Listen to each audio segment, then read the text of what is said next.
The room went dead silent, not because of what was about to be said, but because of what had already been proven. An FBI director, the man tasked with upholding truth and justice across America, was about to be exposed for lying to Congress, not once, but twice. And the evidence wasn't hidden in classified files or buried in legal paperwork. It was right there on the record, undeniable. Senator Sheldon Whitehouse didn't need to raise his voice. He didn't need theatrics or dramatic pauses. He simply opened his folder and began laying out facts that would shake the foundation of one of America's most trusted institutions. Because when the person leading the FBI can't tell the truth under oath, everything built on that foundation starts to crack. Thanks, Chairman. My comments today about FBI chiefs testifying honestly and not lying to Congress are particularly relevant in light of your opening statement. Let me start with the basic fact behind all of this, that the current FBI director pled the fifth in the matter where he ended up providing grand jury testimony. We've never had an FBI director come through this committee who had pled the fifth before. As you know, when you plead the fifth, to do it honestly, you have to have a good faith belief that your testimony would subject you to criminal liability, which meant if Patel was being honest, he had a good faith belief that his testimony would subject him to criminal liability. As that went forward, he ended up getting immunity from the government in order to testify. If this were a court, a civil court, a judge would allow an adverse inference to be drawn against the witness who had asserted the fifth. In Patel's proceedings, we were never even allowed to get to the bottom of the grand jury testimony. Why he pled the fifth, what he said, all of that was papered over as he went through this committee to confirmation. So for obvious reasons, I pursued that question, just as you would, Chairman, if the shoe were on the other foot. And I believe that Patel lied to us in the committee. He said that he couldn't share his grand jury testimony, and I'm quoting him here, because there's a court order on that case. He said, he said again, I can't go into court orders granted by the DC District Chief Judge. And then when I pressed him further, he challenged me saying, you want me to violate a court order? He then went on to say to Senator Booker that his grand jury testimony has been sealed by the Department of Justice, and I'm not allowed to discuss it here. Well, as it turns out, none of that was true. All of that was false. And we know that because the DC District Chief Judge, who he mentioned in his false statement to this committee, said, and I'm quoting the judge, July 2025, Federal Rule of Criminal Procedure 6E allows witnesses like Patel to divulge the contents of their testimony, meaning that nothing was preventing him from doing so before the committee, unquote. So it sure looks like he lied about that. So in his recent testimony, I asked him again.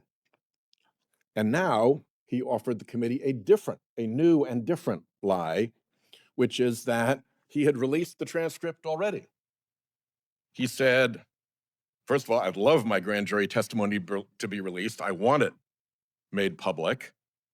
And then he said, I wanted the transcript released, and I will get it to you, sir, to me. I wanted the transcript released, and I will get you the transcript. He said to me, we can confirm that pursuant to my action, that grand jury testimony has been released. The transcript. He said the transcript has been released publicly. He told Senator Booker, well, I don't have the grand jury transcript. That's why I released it.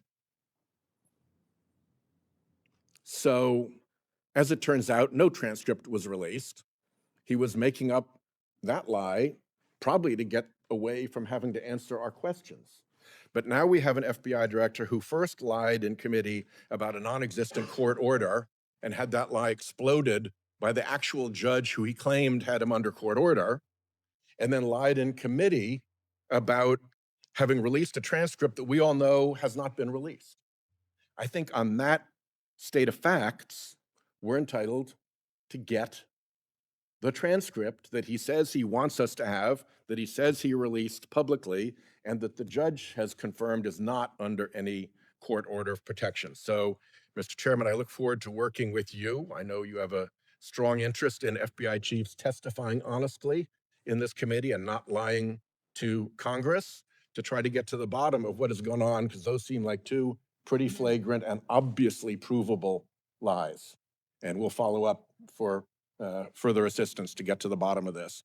But I don't think it's asking too much to ask committee support, to ask Director Patel to do what he says he has already done, which is to release the grand jury transcript of his testimony and provide it to us. Thank you. This wasn't some partisan attack or political theater. This was about something far more dangerous: the erosion of accountability at the highest levels of law enforcement.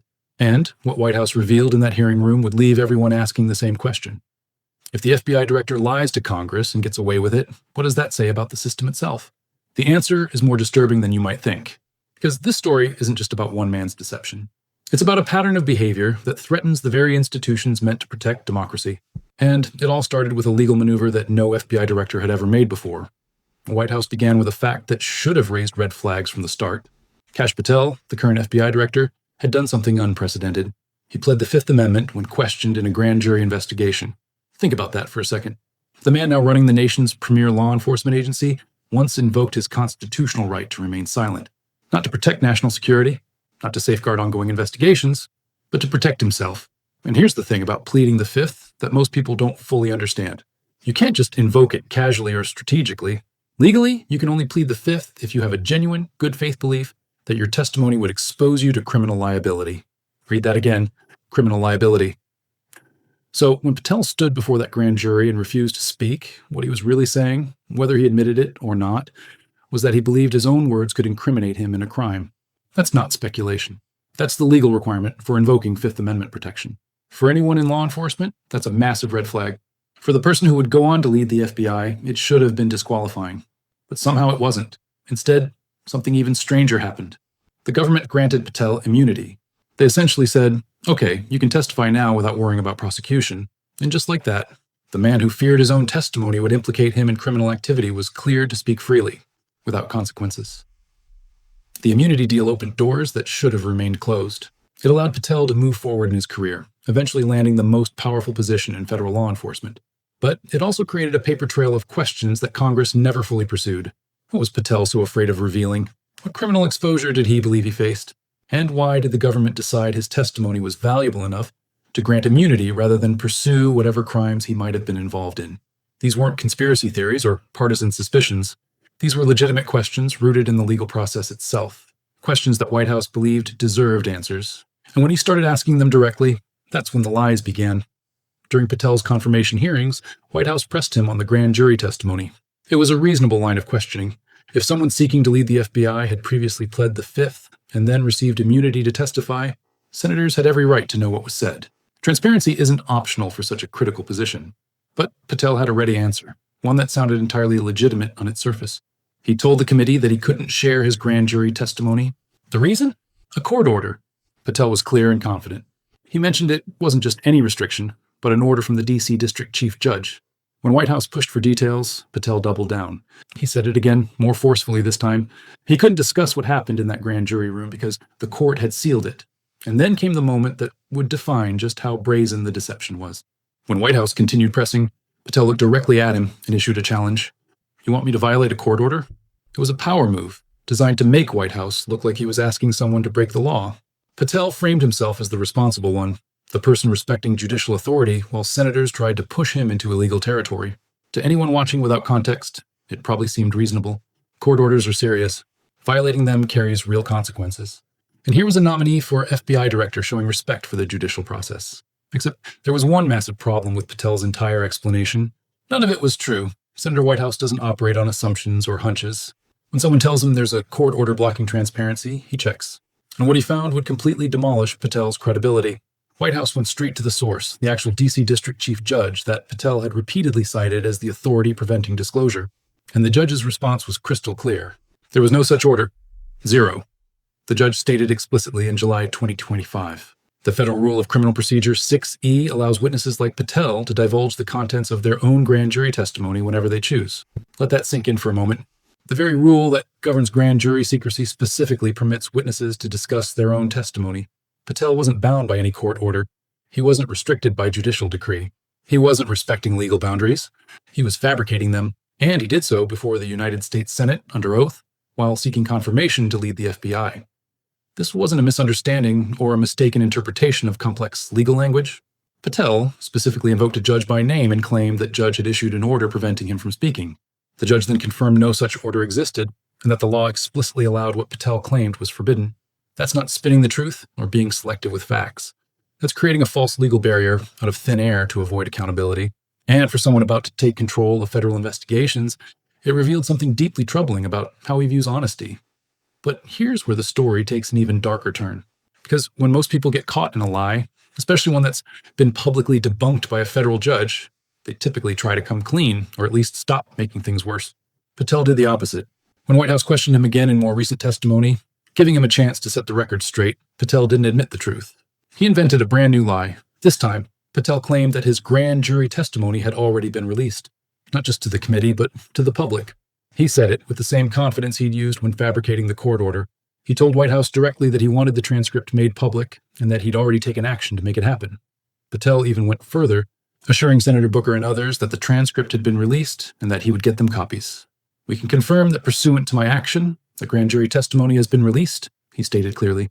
He repeated variations of this claim multiple times, each instance reinforcing the idea that there was nothing to hide, because everything was already out there for anyone to see. It was a clever strategy, really. If the transcript was already public, then there was no controversy, no stonewalling, no cover-up. Just a nominee who'd been transparent from the start, and senators who somehow missed the release, except once again, none of it was real.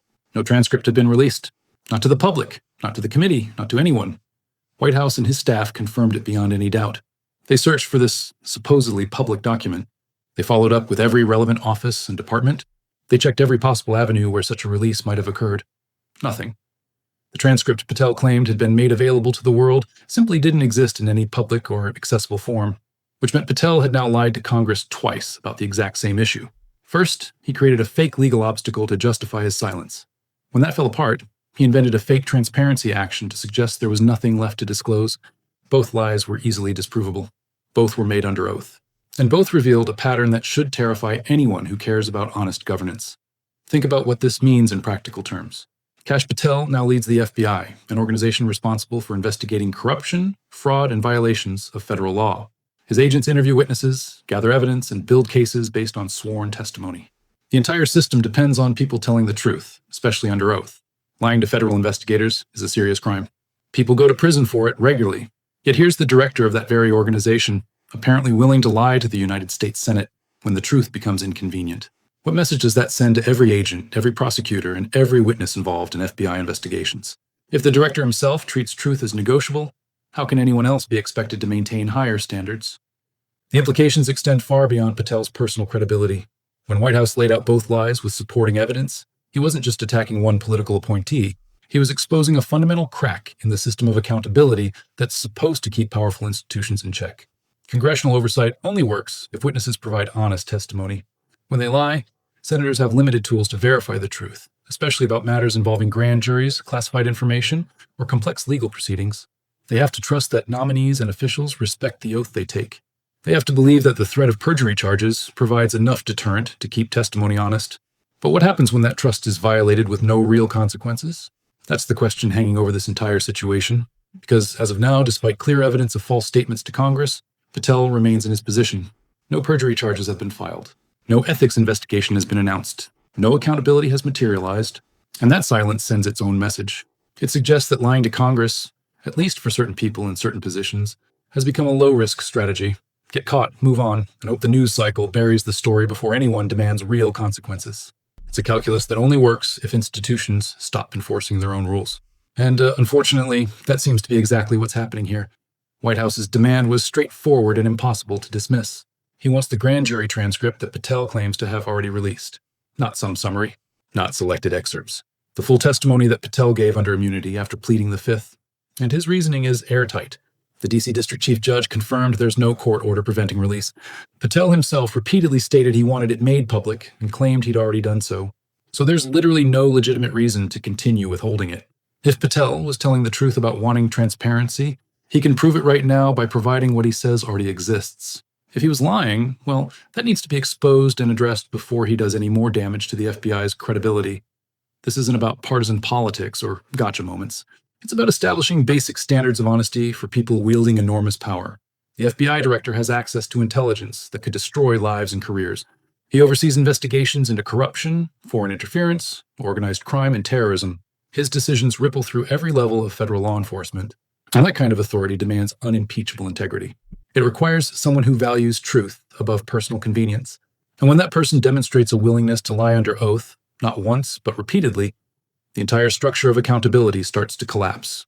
Because if he'll lie about something this easily disprovable, what else has he lied about that's harder to verify?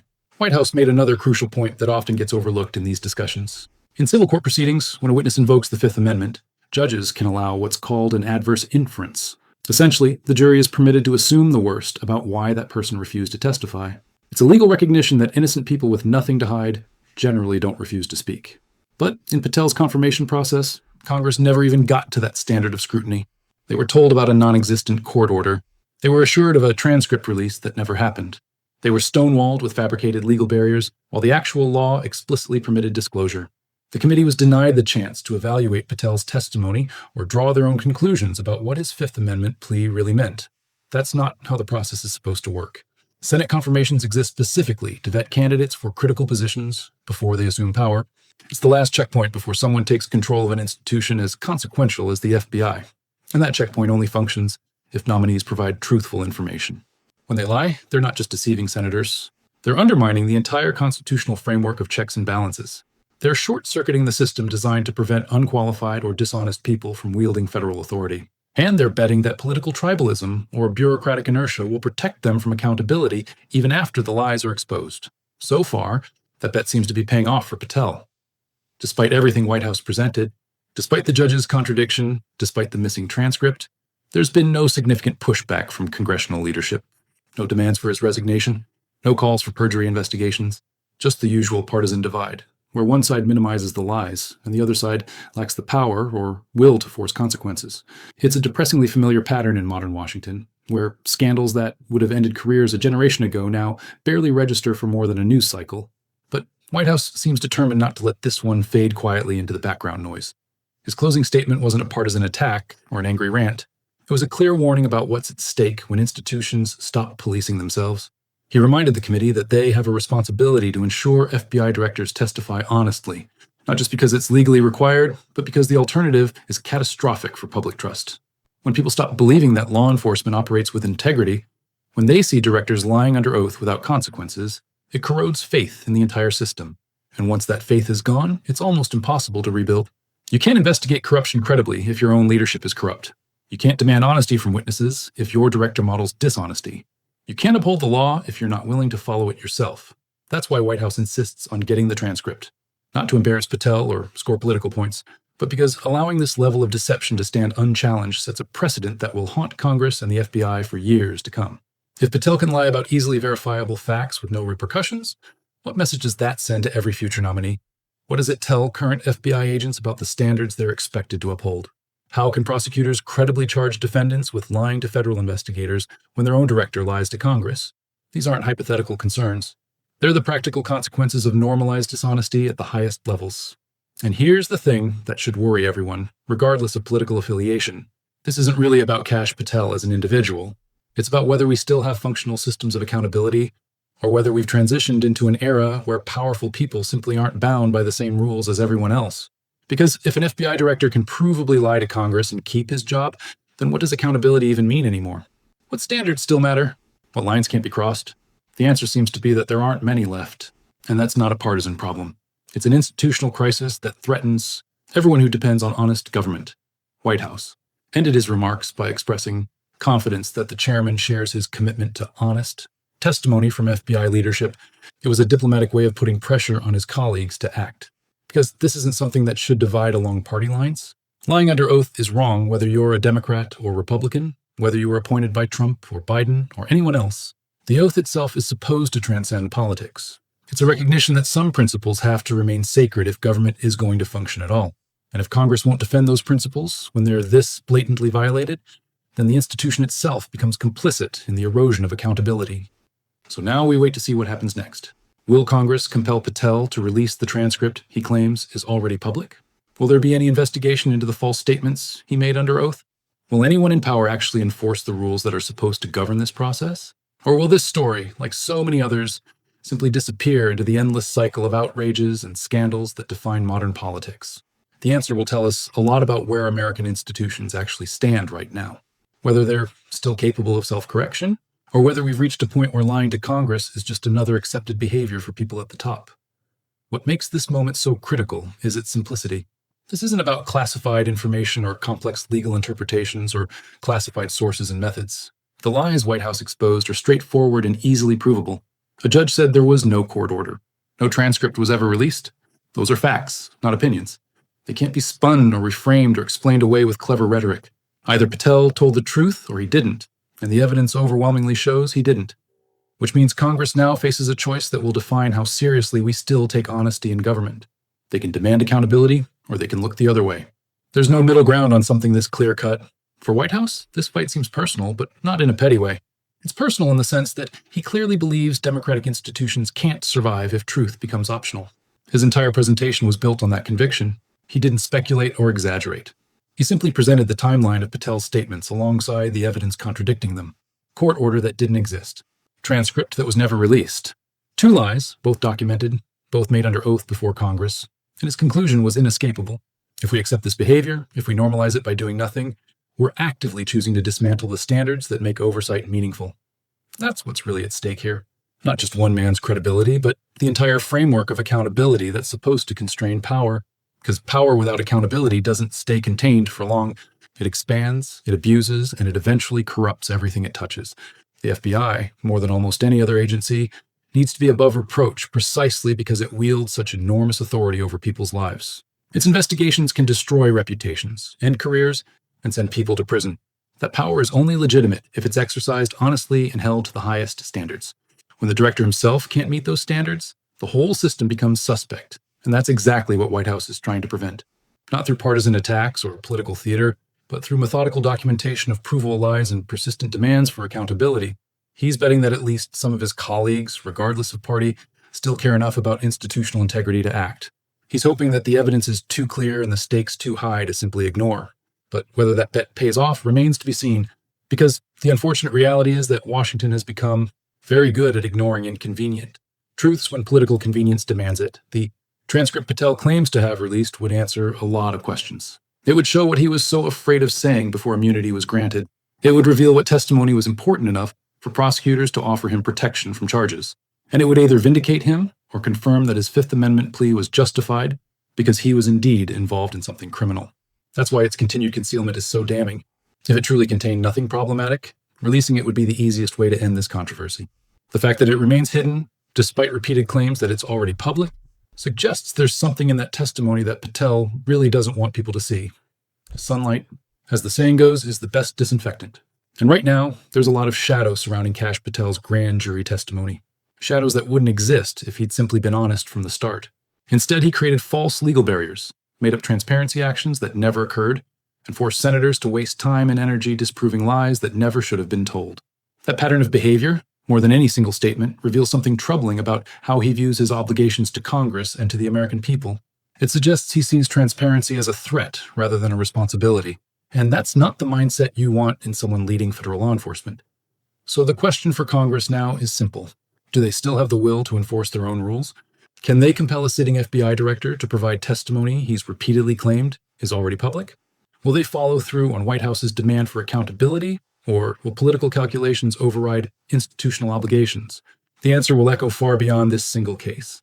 It will signal whether congressional oversight still means anything, or whether we've entered an era where powerful officials can simply lie their way through confirmation hearings and face no real consequences. And if it's the latter, then we need to stop pretending that checks and balances still function as intended.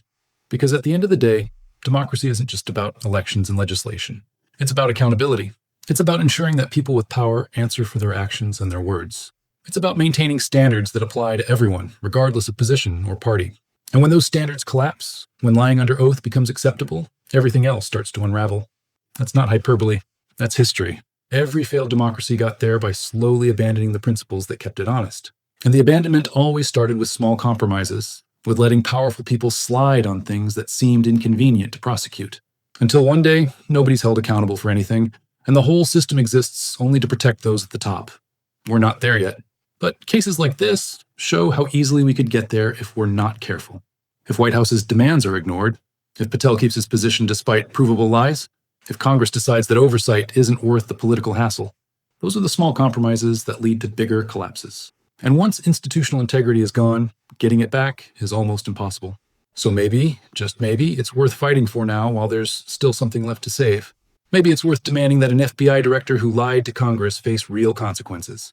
Not because it's politically advantageous, but because honesty still matters. Or at least it should.